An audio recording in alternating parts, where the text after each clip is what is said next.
All right, everybody, welcome back to another edition of Bourbon Banter Evans.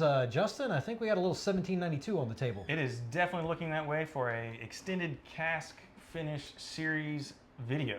And these just came out in our market about, I don't know, a couple of weeks ago. Yeah. And we have been waiting to try them and compare them to what we once knew as Thomas More. Yep, and I'm interested, definitely interested. Not so interested in a couple on here, really interested in one, but yeah, willing to try anything. Yeah, so I mean, we've got the Pinot Noir, we've got a rum cask, which I'm most excited to try, Right. and then the Zinfandel, which I'm very apprehensive to try. Yeah, I mean, even if I remember correctly, didn't Thomas More have a Zinfandel also? No, they had what was it? They had Chardonnay, the Merlot, Chardonnay. They had a sherry and some other things of that nature. It was a Chardonnay one. That was that one was weird. So essentially, what we're trying to say is this is what would have been Thomas More, but then kind of flopped market-wise, bottle-wise, on the shelf-wise, not selling. So let's rebrand it, remarket it under the 1792 line. Yeah. And now it seems to be very successful. Well, and guess what? I guess we'll see what it tastes like. Let's see what it tastes like. Let's go ahead. So we'll do a little. Yep. And I will look at. I'm going to pour the good old Zinfandel right now, which kind of got me proof on the Zen. I know. So 101 proof. I know. I'm going to pour up the Pinot Noir first. I was surprised about that. I mean, I was like, whoa, 101. And then the Pinot is what? Pinot is, I think it's the lowest one, right? 96, yeah. So I'm kind of excited about the, make sure, I don't want to make it Zinfandel. Yep. I'm kind of excited about the Pinot Noir because one of the last times I had a Pinot Noir finish one was in the Woodford Masters Series collection, and it was great. So I'm kind of looking forward to the Pinot Noir. I don't think I've had one, to be honest with you. They haven't been that many to do it, actually. Let's make sure, yep. Trying to get them back in order. All right. The rum one I'm looking forward to. Rum one is it. Sorry if there's any background noise. We have a nice little new addition in the indeed. background. I was just gonna leave the corks on. Oh, I'm sorry. Let them breathe. Yep. All right. There we go. Those corks just got messed up somehow. Hey, guess what? Hey, It'll be they're all right. corks. So, 1792 line, one of my favorites. I'm a huge 1792 fan. I'm excited. We enjoyed the port when it first came out. Yep. And then it went almost viral for like what 2016 would be, I guess. And then just recently, they had a cognac finish. Now we do the extended cask finish. Yeah, I mean, but I tell you what, even the Thomas More, the port and the Thomas More was great. It was great. It was great. It was I great. even liked the cab. Yeah, And the Merlot wasn't bad. The Chardonnay was really weird. The Chardonnay was weird. But I think the port out of all of those, to me at least, was the best one. Yeah. So I think we should go Pinot, then rum, then Zen. But do you disagree, or do you think we should do it every no. I kind of want to do Zen last. To be honest okay, with I you. definitely want to do the Zen last. Yep. And let's just make sure. I haven't verified this, but I'm guessing it's Zinfandel, which is the red wine.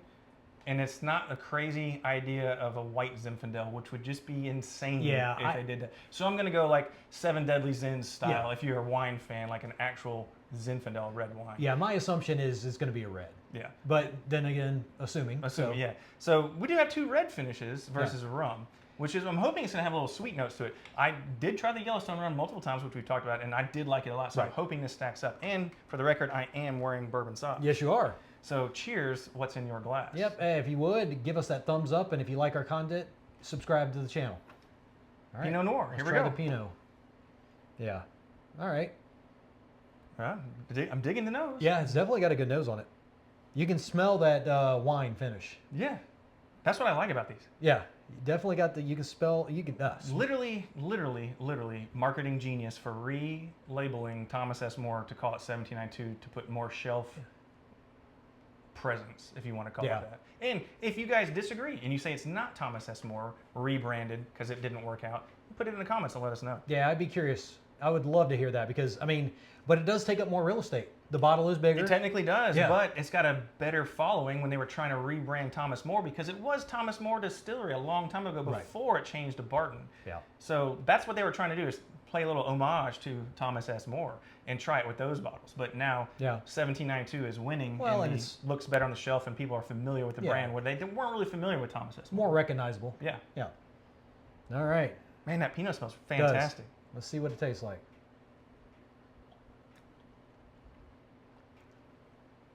Ooh, Almost kind of like a red wine drying a little bit. yeah. But still a little fruity because it's a Pinot Noir. I get it. I get the wine taste right at the tip. Yeah. And then I get on the back, I get that 1792 hint. Like, hey, I'm still bourbon. Yep. Yeah. Yeah. It's almost got like a, so these finishes always make me feel like a cooling effect at the tip. Yep. Where that wine is, it kind of tones it down. It's like a cooling effect. Yeah, I would agree. Got somebody in the background. Thanks for funny. Either that or he's not happy that he's not trying the Pinot. Yeah. Man, you can really get the wine notes You on that can. second sip. So that means the third one's going to open up to It is amazing how much wine notes you do get on that. Which then leads me to my next question. So we had a couple of barrels, well, brands that were aged in barrels not too long ago. We tried it. One was a rum cask. And it tasted so rum forward, I was convinced that they left at least 5 gallons of rum in the barrel and then put the whiskey in there and finished it. So I wonder how much wine is like left in the barrel after they dump them before they actually put the whiskey on top of it. Is there maybe half a gallon in there, or is it completely dried out after a while, and then right before it loses pressure, they put it in there and see if it leaks? Like, I'd like to know exactly how much wine was left in these casks before they intermingle the whiskey. The only thing that would make me think that there's not a lot is because of the color. That's true. They're not as, I mean, if you look, it is more bourbon color than it is a red wine. Right. That's the only thing that I would say that would say, gets me to the point where I think they do a pretty good job of getting rid of it, and then they just let it go through the cycles. Right. I don't know though. Okay, so now, of course, $60. Thomas More was $69. Yeah. And then some people had it for $79, $74, depending on your market. So these were right at $60. And I'm not mad at the Thomas Moores at that price. It just wasn't something I drank regularly or quickly. Right. So do you think the extended cask series is worth the extra dollars compared to the 1792 port when it came out, when it was only like $30? Yeah. I mean, now that's different timing. Now Even the cognac finish that just came out was technically less expensive. Right. I mean, I paid $37, whereas these are $60, even though they're both finished. Yeah, it makes you wonder, is it worth the price point? You know what? Let's get through it, and then I think I can tell you which one we could. All right, let's do the rum then. You want to do the rum? I'm excited about the rum. Oh, yeah. I'm still apprehensive about the Zen. 103.5 proof, so highest The proof. highest one. Highest proof. It's Has got less of a nose to it. Yeah, it's got an odd nose to me a little bit. Could just be getting a little bit of the... I don't know. It's very muted compared to the Pinot. Yeah, I'm getting just mainly a little bit of bourbon smell. Yeah, there's hardly any rum to it at all. Yeah, but at the same time, I do switch to a lot of rums during the summer to sip on, starting and then going into whiskey. So maybe it's just I'm so used to nosing them and then going with that. Maybe I could be nose blind in this scenario. Could be. I don't know. All But right. I don't think so. I mean, to me, it's very muted. All right, first sip. Here we go. Yep, let's do it. But that flavor is not muted. Nope. That flavor is not muted. I'll tell you what. That's an easy. That is crushable at 103.5 proof. That is bad too. Like bad in the point of you could just turn that thing up. Yeah. So that rum finish, that sweetness from the rum took over on that proof, and the whiskey itself made a really good balance and made it like, what are we drinking, an 80 proofer here? Yeah. With just extended flavors. Yeah, that's definitely, I drinks like an 80. There's no way I would have guessed 103.5 if I blinded that. No. And that's on the first sip. Now imagine Okay, after the first sip, go back and nose it, then you start to get more. Now I get a little bit of the rum. Starting to open up the rum. Yep. I wonder which rum barrels they use. That would be cool to know. I wish they would start labeling that when you do finish thing, like finished in specific Appleton Estate rum or something like that. Especially some Appleton rum. Oh, yeah. Oh, man. All right, second sip. Let's see.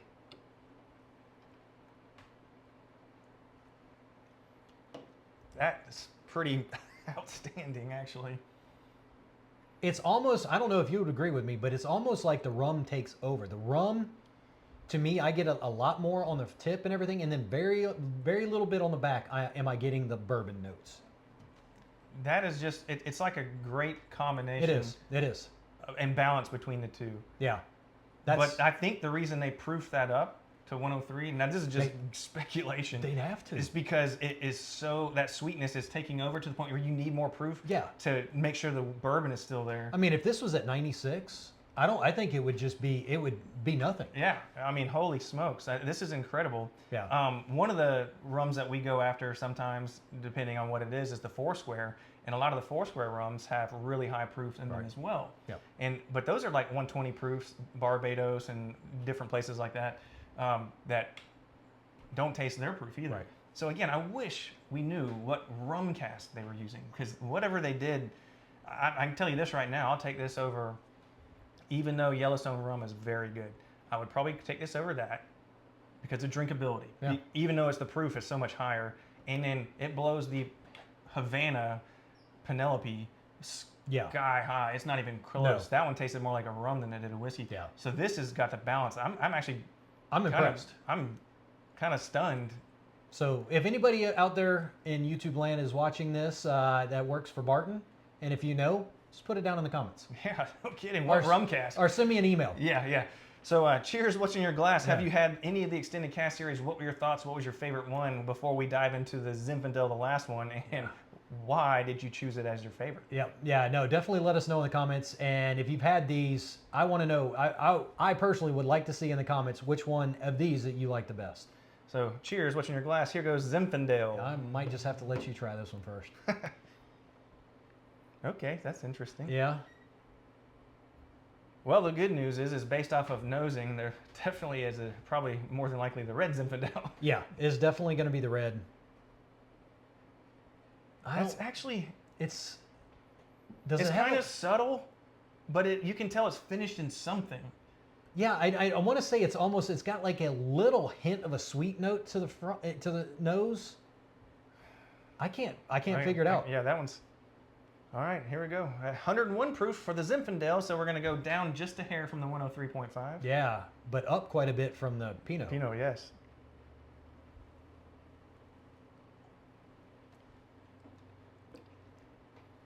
Ooh. Not what I was expecting. Nope. I don't really know what I was expecting. But I'll tell you what, it is very wine forward, just like but that's different. It's wine forward, but did you get a tingle right at the front? Right, I did. No, all mine staying right dead mid-tongue and just kind of drawing up like a wine would do, which Zinfandels really don't normally do that with me. I mean, if I had a bold cab, yeah. But that's... Mine is right at the tip of my tongue, and it's still there. I got nothing on the tip. It just stayed dead center. Yeah. But it almost dissipated into nothing. No, yeah, I mean, for 101, it doesn't drink like 101. No, not at all. But it almost doesn't... It's almost... a balance between it's muted the whiskey where you can't really tell what it is. Oh, then you go back and nose it again after the first sip and it smells funny. Mm-hmm. Either that or I wash my glasses with the wrong stuff. Well, these would be my glasses, so I washed them. No, actually, yeah, whatever. Doesn't matter. Uncut, unfiltered. Yep. Last time there was a ladybug, this time the glass smells funny. Hey, just look out for all the little, what do they call them? Little hidden gems in there? Yeah. All right, so this is definitely what I was expecting so far as my least favorite. It's not bad. No, it's not bad. Could I finish the bottle? I think I would try to finish the bottle by offering it to people to let them try it. Yes, this is going to be one of those...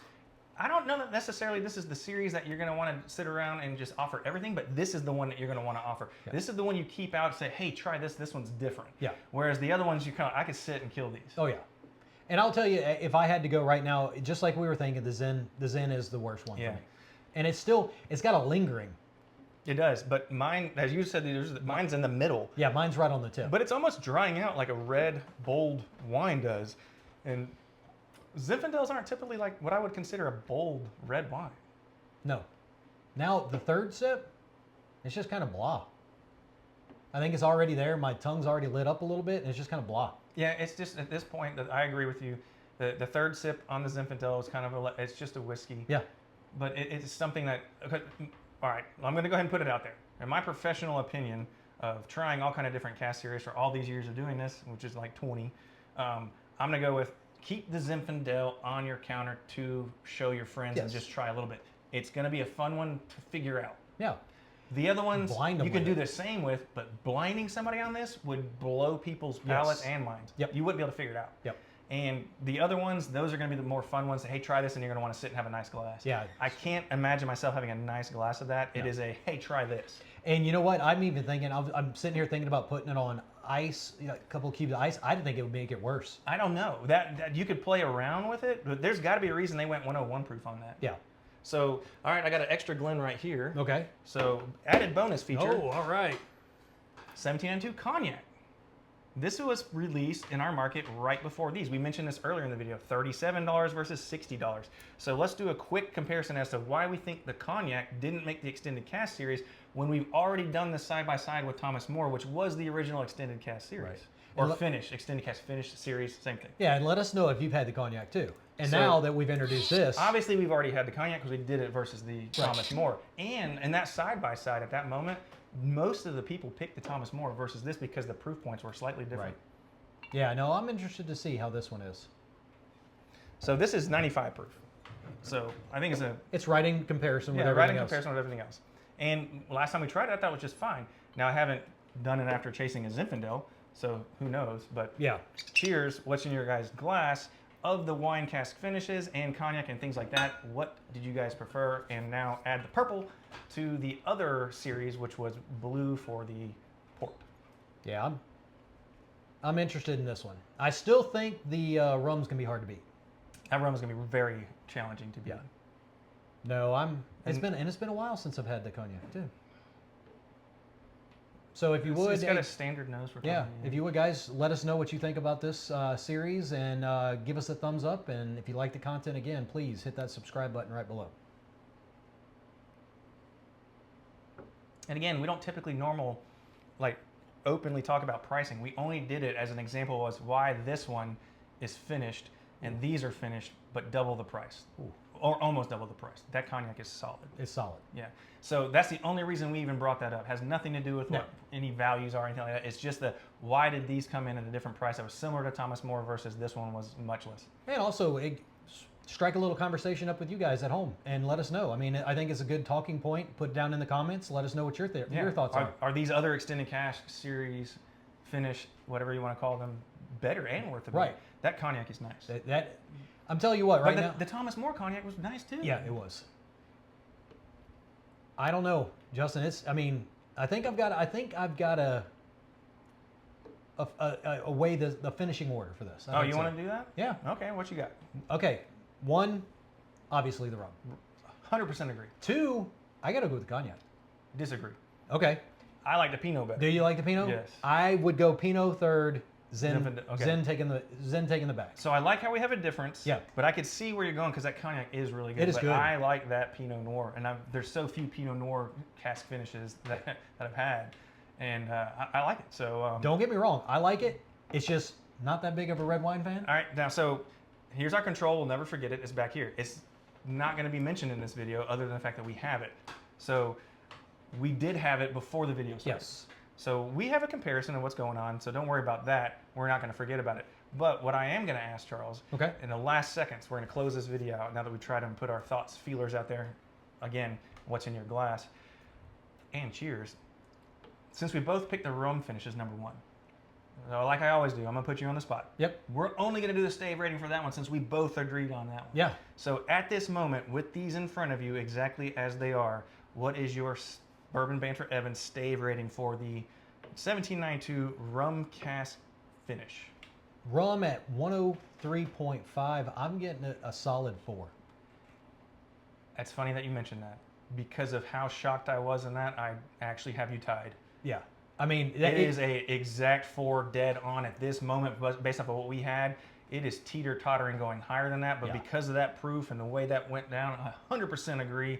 And the last couple times, I don't think we've agreed in a while. No, it has been. That's a dead head on Yep. set on good whiskey. So, That, you can't beat that one right now. So I say cheers, what's in your glass, and thanks for joining in.